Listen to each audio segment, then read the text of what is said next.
Everyone, আসসালামু আলাইকুম। Come to my channel and cooking blog. তো এটা আমার ব্লগ অ্যান্ড ফানি চ্যানেল, সেহেতু ব্লগ মানে কি, আমি A to Z lifestyle blog সবকিছু আপনাদের মাঝে শেয়ার করব। তো আমি আপনাদের মাঝে শেয়ার করতে যাচ্ছি কি আমি আমার পুরো পরিবারের জন্য মাছ এবং পাঙ্গাস মাছ দিয়ে লাউয়ের তরকারি এবং লাউ শাকের একটা দুর্দান্ত রেসিপি। তো যে এতটাই মজার ছিল যে সবাই চেটেপুটে খেয়েছে। চেটেপুটে কথা বলে আমি নিজেই হেসে দিয়েছি, আমার অডিয়েন্সরাও কিন্তু হাসবে, আমি নিজেও জানি। তবে আমি শুরু করে দিলাম রান্না। আপনারা তো দেখেই নিয়েছেন আমি সুন্দর করে লাউগুলো ধুয়ে নিয়েছি এবং আদার সবকিছু অফলাইনে কেটে নিয়েছি। এখন আমি কড়াইয়ে তেল দিয়ে দিয়েছি। কড়াইয়ে তেল দেওয়ার পর পেঁয়াজ এবং কাঁচামরিচ সুন্দর করে একটু ভেজে নিয়েছি লালচে করে। তো এখন আমি একটু আদা রসুন বাটা দিয়ে দিলাম, কেননা আদা রসুন বাটা দিলে ফ্লেভারটা খুব সুন্দর আসবে। এরপর আমি আমার প্রয়োজন মতো প্রত্যেকটা মশলা প্রয়োজন মতো অনুসারে একটু করে দিলাম। কি সুন্দর একটা কালার এসেছে। ইন্ডিভিজুয়ালি নামগুলো বললাম না, আপনারা সবাই দেখতেই পাচ্ছেন আমার ভিডিওতে। আমি হলুদ এবং মরিচের গুঁড়া সাথে একটু জিরার গুঁড়া দিয়েছিলাম, আর দিয়েছি একটু ছোট ধনিয়ার গুঁড়ো, লবণ আর একটু আদা রসুন বাটা আর পানি। এটা দিয়ে আমি হালকা করে কষিয়ে নিচ্ছি খুব সুন্দর করে। লুকিংটাই চেঞ্জ করে ফেলেছে আমার কষানোতে। তো এরপর আমি দিয়ে দেব প্রত্যেকটা মশলা দেওয়ার পর এখন ভালো করে কষিয়ে নিচ্ছি। একটা কথা, আমার এই রান্নার ভিডিওগুলো যদি আপনাদের ভালো লাগে অবশ্যই কমেন্ট বক্সে কমেন্ট করে জানাবেন, তাহলে নেক্সটে শুধু আমার এ টু জেড ব্লগ না, আমি রান্নার ব্লগগুলোও খুব সুন্দর করে আপনাদের মাঝে শেয়ার করব। তো এখন আমি টাকি মাছগুলো ছোট ছোট পিস করে কেটে নিয়েছিলাম অফলাইনে।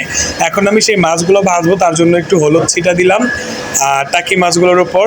তো এইদিকে দেখছেন কি সুন্দর একটা কালার চলে আসছে আমার সেই লাউয়ের রান্নার যে রেসিপির যে কষানো মশলাগুলো দিয়েছিলাম।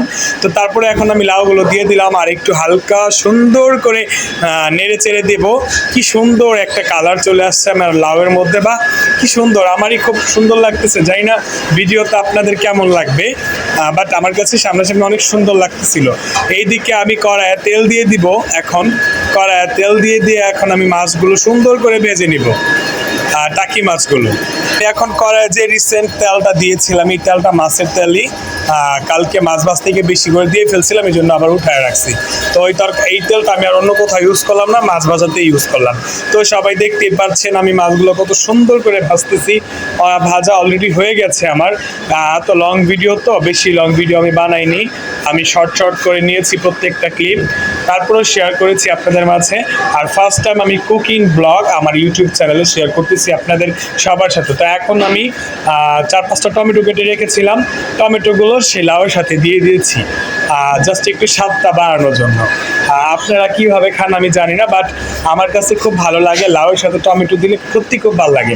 শুধু সিজনালি না, যখন টমেটোর সিজন থাকবেও না, তারপরেও আমি টমেটো যেখানেই থাকুক খুঁজে বের করে আমি টমেটো দেবো। তো এরপর আমি পাঙ্গাস মাছগুলো একটু হলুদ দিয়ে তারপর ভেজে নেওয়ার জন্য কড়াই দিয়ে দিলাম। আর এইদিকে দেখলাম বাহিরের সূর্যটা ডুবে যাচ্ছে, কত সুন্দর সূর্য ডোবা, দেখতে ভালোই লাগে, যেমন কক্সবাজারের সূর্য ডোবা দেখতেছি এরকম লাগতেছে। আচ্ছা, বাই দা ওয়ে, তো এখন আমার লাউটা অনেকটাই কষানো হয়ে গেছে। এখন আমি ঝোল দিয়ে দিলাম। ঝোল দেওয়ার পর নিচের তেলগুলো সব উপরে ভেসে আসছে। আমি ভাবতেছি আল্লাহ, এত তেল দিয়ে দিচ্ছি, আব্বু খাবে তো? যাই হোক, তেল না দিলেও আবার মজা লাগবে না, কারণ কি বলবো, তেলই মজা লাগে।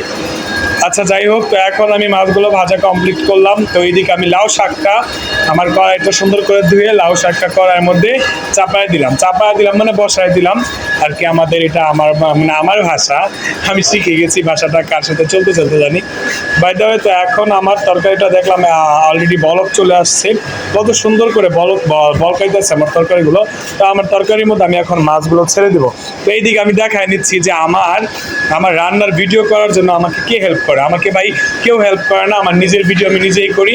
ওই যে রিং লাইটটা দেখলেন, ওই রিং লাইটটা আমি জাস্ট পাশে রাইখে আমি রান্না করি। তো এখন আমি মাছগুলো দিয়ে নিলাম আমার তরকারির মধ্যে। আর এই যে লাউটা আমি দেখলাম, লাউ শাকটা কত সুন্দর একটা লুকিং চলে আসছে। পাকা মরিচও দিয়ে দিচ্ছিলাম আমি লাউ শাকের সাথে, কারণ মরিচটা দিব, আমি শুকনো মরিচ ব্যবহার করব না, এর জন্য কাঁচা মরিচ পাকা দেখে খুব সুন্দর করে দিয়ে দিচ্ছিলাম। কি সুন্দর একটা লুকিং। অলরেডি আমার লাউ পাতা সিদ্ধ হয়ে আসছে প্রায়, এদিকে আমার তরকারিটা হয়ে আসছে এমন অবস্থা হয়ে গেছে। তো এখন আমি লাউ শাকটা সুন্দর করে বাগার দিয়ে ফেললাম অফলাইনে, বাগার দিয়ে আপনাদের মাঝে পরিবেশন করলাম। আর এদিকে ভাত বসায় দিলাম। তো এর মধ্যে আমার ব্লগটা কমপ্লিট করে ফেললাম।